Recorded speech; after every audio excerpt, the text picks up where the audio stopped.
Yo, man, Don Stradamus strikes again. Listen, if you hang around these parts, you are well informed about the subjects because I'm right here on the cutting edge when it comes to covering these topics. Because, yeah, I was talking about this a couple of days ago. The $20 rebate on a 1998 case of beer.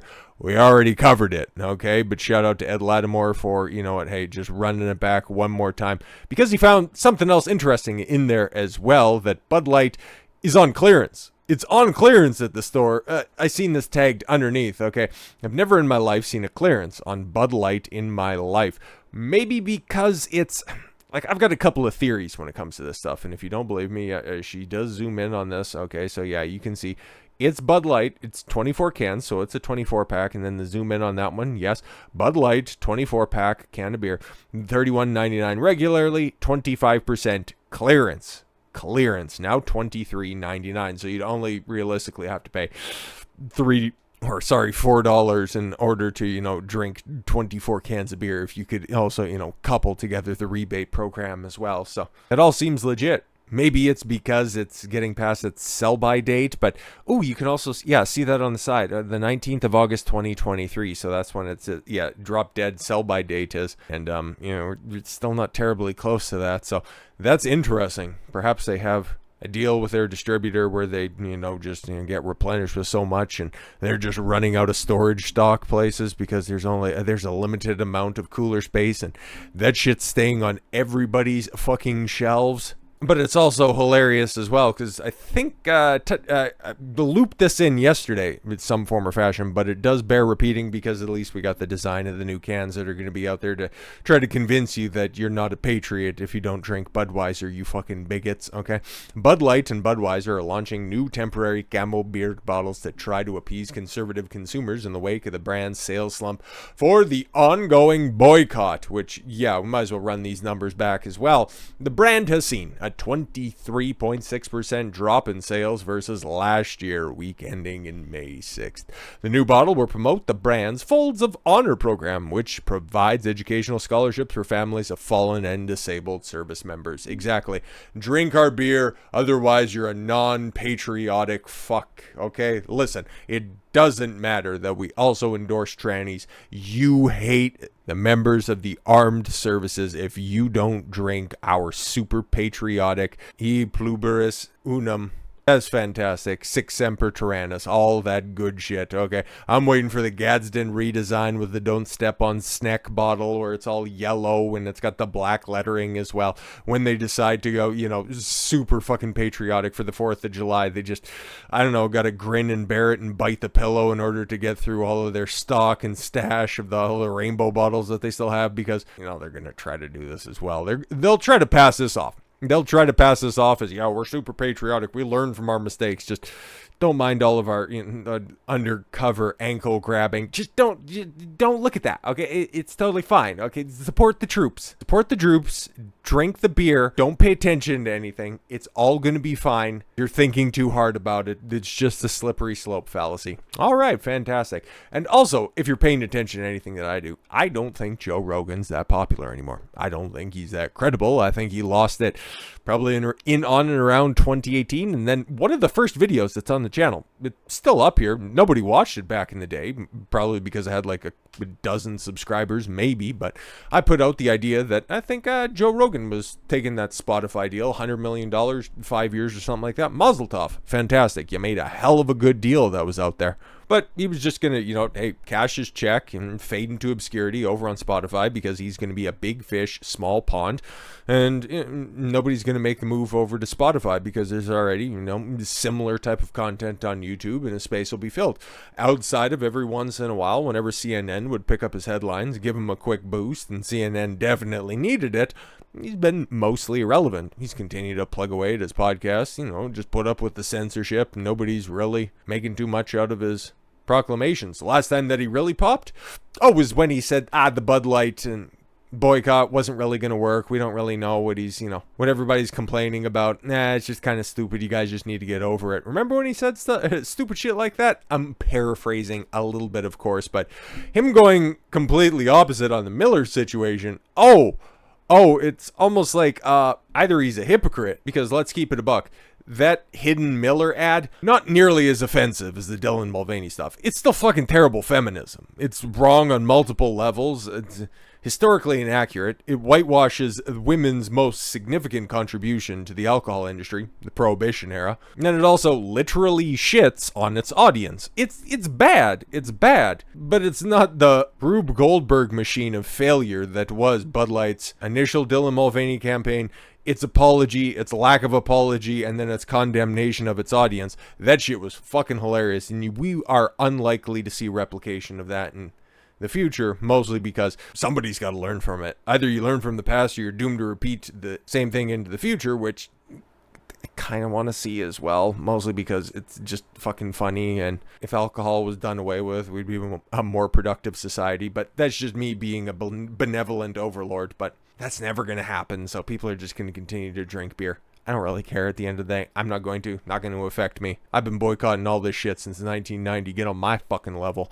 Joe Rogan mocks woke Miller Lite campaign. How many women are involved in making beer? It's funny, because you didn't really care all that much last time around. Anyways, Joe Rogan mocked Miller Lite because of the brand's months-old ad in which Broad City actress Ilana Glazer... Okay, I have no idea what that is. I know who Ilana Glazer is. She's the chick who has no ass. Like, it's astounding. And she also bears a striking resemblance to Brie Larson. Just if Brie Larson got put in a toaster on Medium. Touts women's beer maker resurfaced on social media this week.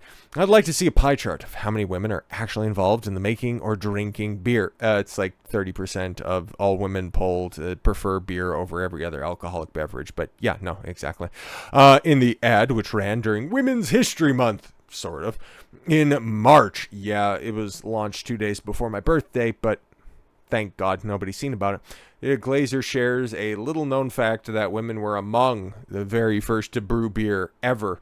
Sure they were. They helped out. They made sure that their husbands were properly fed before they could go harvest the grain and the barley in the fields. And perhaps they, mixed it every once in a while. But, who fucking knows? Centuries later, how did the industry pay homage to the founding mothers of beer? They put us in bikinis, where you fucking belong. Anyways, Rogan played the ad during Tuesday's episode on the Spotify podcast, which featured author Jack Carr. I'm supposed to know who that is. I don't read fiction books. But to be fair, though, it's kind of a stealth tactic for Miller right there, because if that was a face that you had to look at every day that you come home, you'd want to get sloshed as well. Got a decent body, no ass, but a decent body, but just a aversion to humor and a face only a handsy uncle could love. But the hoop earrings do tell a story, so does the lipstick, and we've seen your voting ad where you got the tits out. So anyways, Rogan's fury at Miller Lite comes on the heels of the controversy surrounding rival Bud Light, which stepped onto a hornet's nest of outrage over the social media brand deal with transgender influencer Dylan Mulvaney. Fucking hilarious. Is he going to make mention of his absolutely cataclysmically wrong take on that? I hate identity politics with a passion. Oh, really? Really? After you realize that, oh, fuck, my influence goes about as far as my UFC predictions? Oh, interesting. He's a good commentator. It's just his prognostications are about as good as Jim Cramer's. Remember, guys, Chris Weidman was going to reign over the UFC middleweight division for like a decade.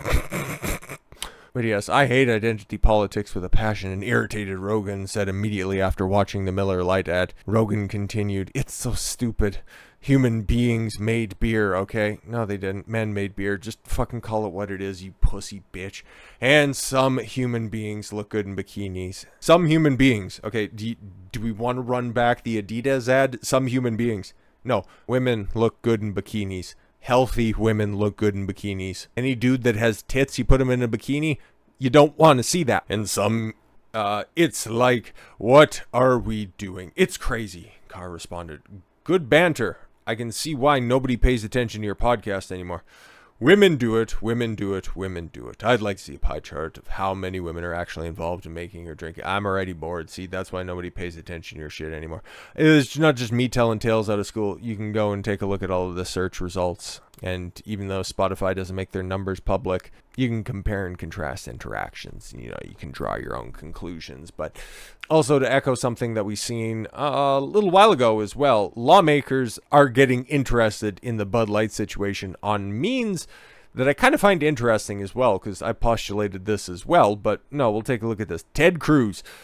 Okay, again, just reaching for the headlines. Ted Cruz is fine. I like Ted Cruz when it comes to politicians. He's probably the lowest I would go when it comes to an endorsement of somebody that's currently in office, as somebody who I think does, probably a better job than he does a worse job. Like, he likes to grandstand on a bunch of things, but he does do good more often than not on a balance of probabilities. I think that he's probably if we were to make a baseball analogy on this, he probably is a positive when it comes to wins above replacement from your just average rank and file Republican. He would be, over the course of a season, like a 2.5 wins above replacement. I'd put Josh Hawley at about a 5.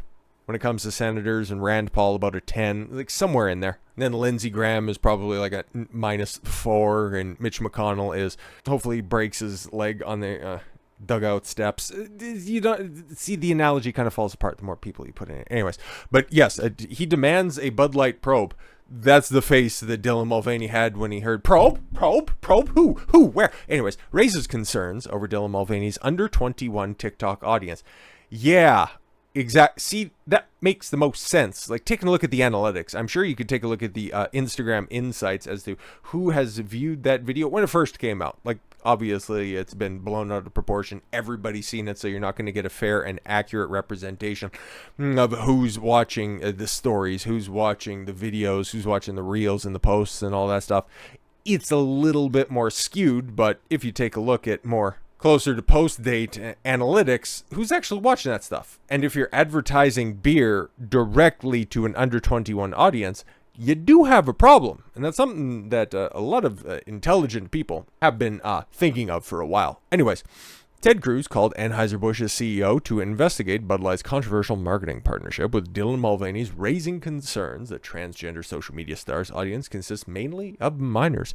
In a Wednesday letter to Anheuser-Busch CEO Brandon Whitworth, the Republican senator from Texas, and U.S. Senator Marsha Blackburn of Tennessee. I gotta give props to Marsha Blackburn. She's a little bit flumpy, but yeah, on the balance of probabilities, she's closer to Josh Hawley. We'll go with that one. Okay. Claimed that Mulvaney commands an audience that skews significantly younger than the legal drinking age. Yeah, I would say that is fair. The letter cited Mulvaney's Days of Girlhood series on Instagram and TikTok, where Mulvaney boasts 1.8 million and 10.8 million followers, respectively. Yo.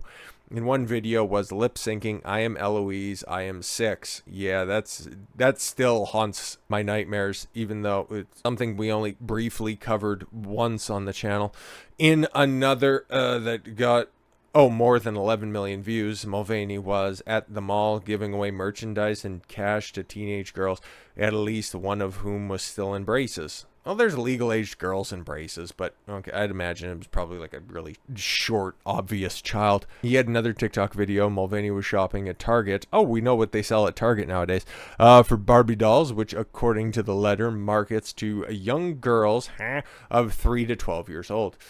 He used the phrase "girlhood" was not a slip of the tongue, but rather emblematic of a series of Mulvaney's online content that was specifically used to target, market to, and attract an audience of young people who are well below the legal drinking age in the United States. And yes, it is illegal to target your marketing towards children for a product that they cannot consume. The drinking age is 21, just like you cannot market cigarettes to children. As much as, Philip Morris and the other cigarette brands that are out there would love to. Why do you think they try to backdoor in with flavored vapes? Anyways, Senator also quoted Bud Light's Vice President of Marketing, Alyssa Heinerschneid, that out-of-work bitch, since put on leave along with her boss, saying in an interview that the company can't persuade young drinkers to come and drink this brand, but there will be no future for Bud Light. I know what she means, but then at the same time, what's another scoop of dirt on this grave that you're already digging them? The letter, signed on behalf of the U.S. Senate Committee on Commerce, Science, and Transportation, cited marketing guidelines under the Beer Institute, an industry trade group which dictates that brewers should employ the perspective of a reasonable adult consumer of legal drinking age in advertising and marketing their products. U.S. Senate committee's letter requested that Whitworth produce documents related to Anheuser-Busch's relationship with Mulvaney by the end of the month. Ooh, right on the eve of Pride Month. That might throw a little bit of a wrench in their plans, but that might also smoke out all of those other tranny influencers that are trying to come after your kids. That's interesting. That's interesting. Just when you thought the degeneracy was only at the trans level, they're also trying to get them hooked on a different type of sedation. Interesting connection. Didn't really think about it that deeply, but hey man, we're on this level of psychological warfare. Nothing is off the table anymore. So with all that said, thank you all very much for the gift of your time. I've been Don Consuelo. I want you to follow your gut and get after it. Take care, everyone.